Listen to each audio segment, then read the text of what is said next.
Welcome to this webinar called To Lead When Everything Seems Unpredictable. In the next 15 to 20 minutes, we will explore the dynamics that leaders might encounter when they move into unpredictable environments, and we will look into the actions that leaders might take to effectively lead in such a context.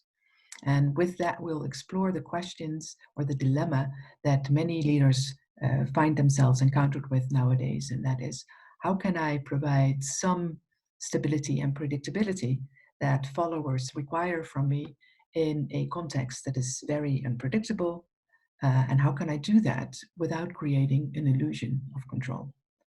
My name is Mariëlle Heijltjes. I'm a professor of Managerial Behaviour at Maastricht University and the executive director at UMIO. The last weeks, things have changed profoundly.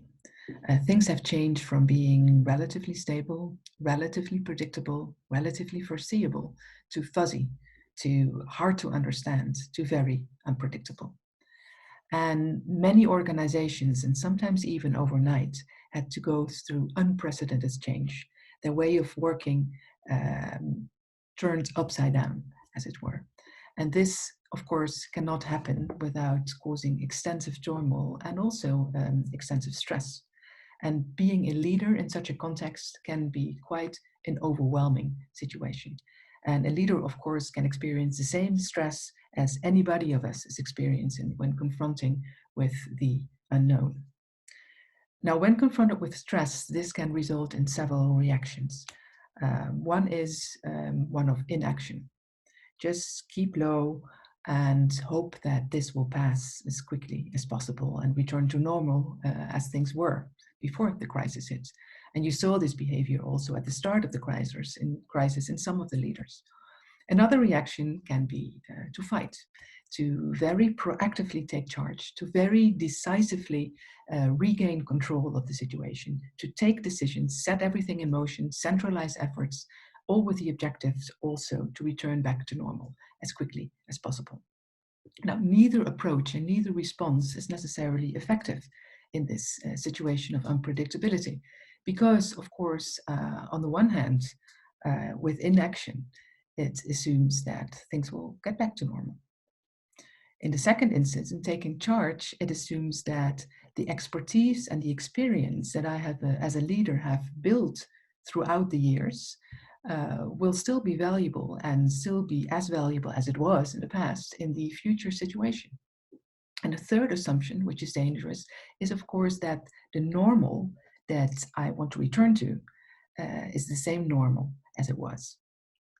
So all three assumptions that are made in this type of behavior are dangerous in unpredictable environments. So what to do then? How to proceed? And I think the most sensible step to proceed is first to pause and to take stock. And this taking stock can be done in a more systematic manner by continuously thinking of three different questions.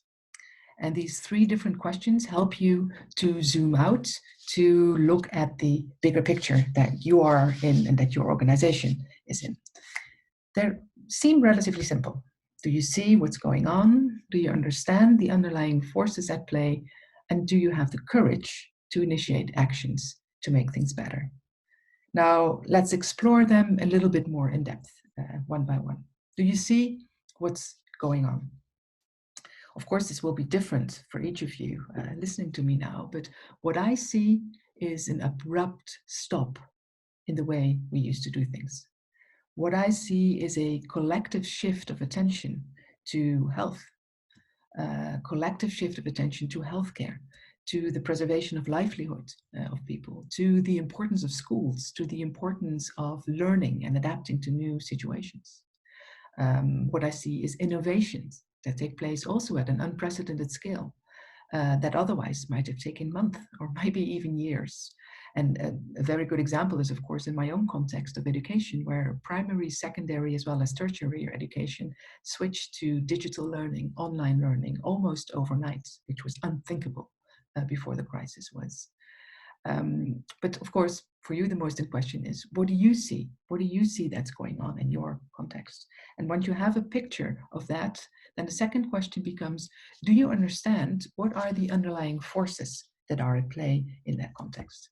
And this is, of course, a bit of a more difficult question because it can refer to the behavior of different people, of different stakeholders, but also to less tangible things or less visible forces, such as the mindsets that people have or the assumptions that people are making, and the assumptions that underlie decisions that they take, that underlie actions that they take, that underlie the systems that we have collectively built. And although it is, of course, important to understand the different stakeholders and their actions, I would like to focus now on the level of the assumptions. Because there the question becomes very relevant is, what assumptions are you, or are we at a collective level, collectively making about how things work effectively? What assumptions are we making on how societies work effectively, on how organizations work effectively, how teams work effectively, how I work effectively? And does the situation, the context that I find myself in now, does that mean that I have to maybe revisit these assumptions and maybe even find that they are not valid anymore? To give you a business example, for much of our consumption, whether that is food or whether that is other consumer goods, we have built quite extensive just-in-time globalized supply chains. Now, we've built them under the assumption that the just-in-time globalized supply chain is the most efficient way to create the most value for customers and for companies. Now, the current crisis, of course, sees that these supply chains and the ways we've built them are severely disrupted. And you see that in shortages in certain, for example, health supplies, but also shortages in food supplies in certain cases. Now, the question then becomes, is the assumption that we build the just-in-time globalized supply chain on, is that still valid? Isn't it more appropriate to look at more local, for example, production sites?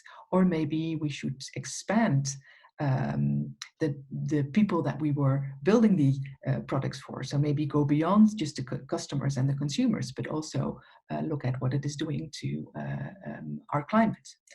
I can come up with many different assumptions in many different cases, but it's of course important that you start thinking about assumptions that are important for your business. More closer to home from a leader perspective is of course assumptions that you're making on how you lead people.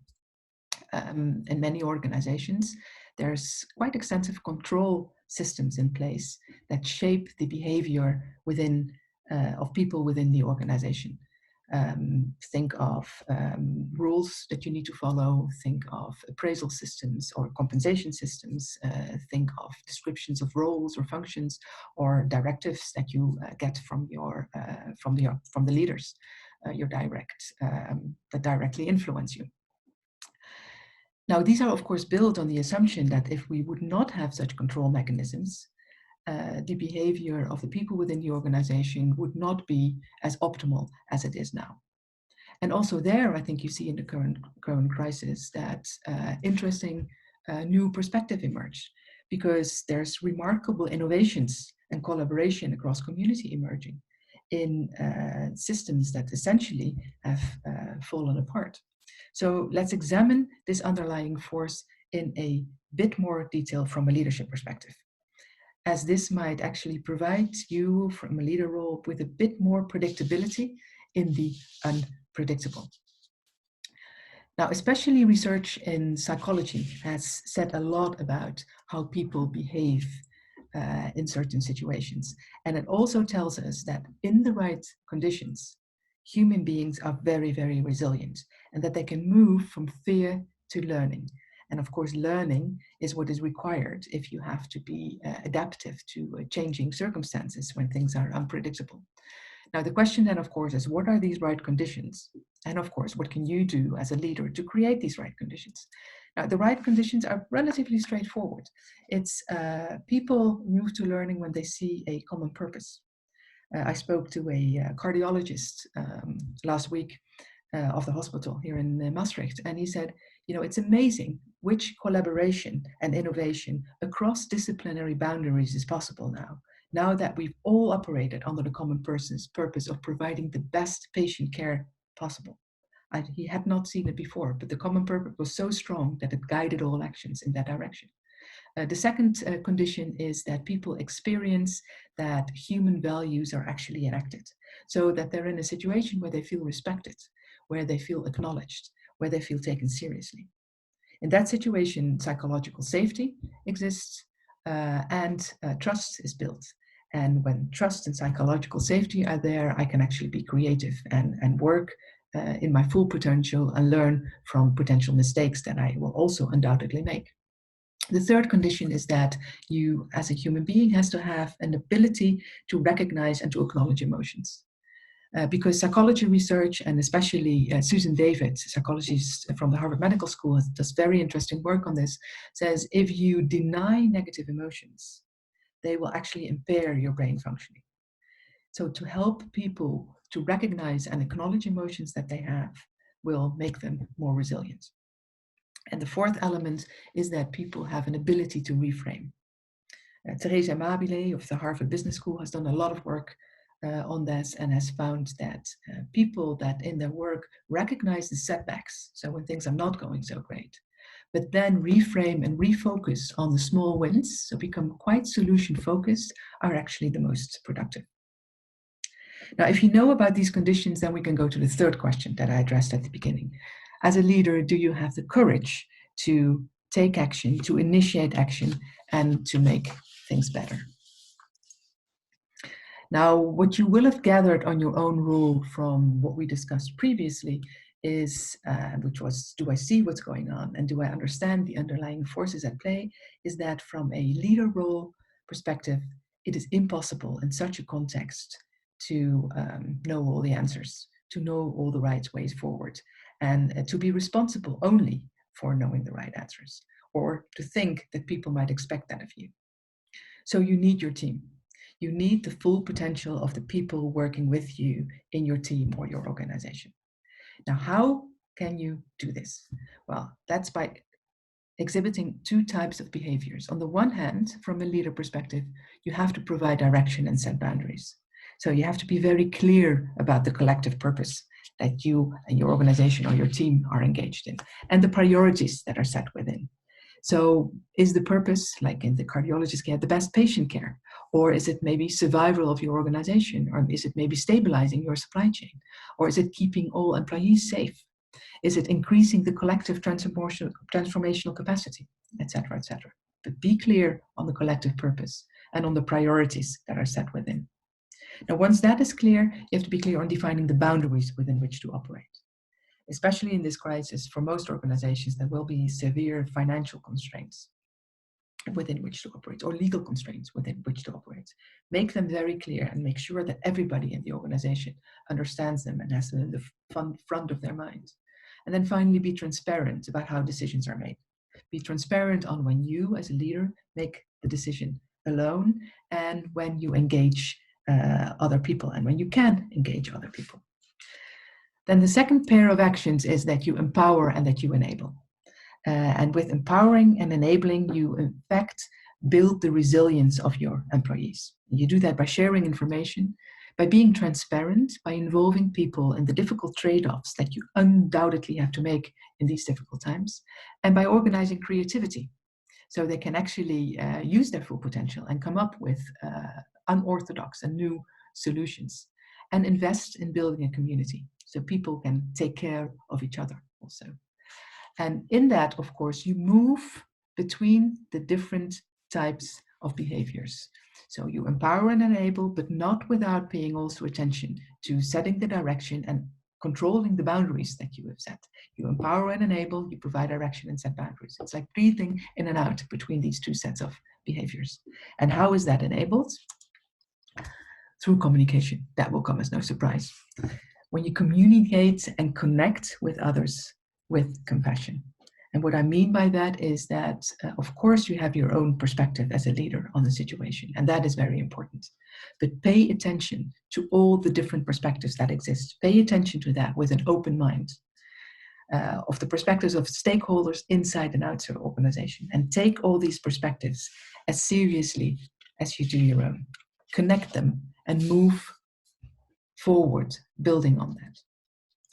Now, to conclude, and returning to the question, of course, that we posed at the beginning of this webinar, which was, as a leader, how can you provide a certain stability and a certain predictability that your followers might be seeking in very unpredictable circumstances without creating an illusion of control? Now, with this webinar, I hope that I have provided you with a first indication that the answer to this question is yes. But also that putting that into practice is actually hard work, because it requires pausing and zooming out to see the context that you're working in, to see the underlying factors that are at play there, and understanding the dynamics of those underlying factors. So it requires you to examine assumptions that you've been making about how your organization works, how society works, how you works. So it requires to look at the outside world, but also to look at yourself with an open mind, and look at yourself if you're indeed succeeding in providing direction and setting boundaries, and at the same time empowering and enabling, and whether that navigating that balance is done well. Now, I hope that this webinar has inspired you to start or to continue the exploration of this journey. And I hope that you and your loved ones stay safe and healthy. Thank you.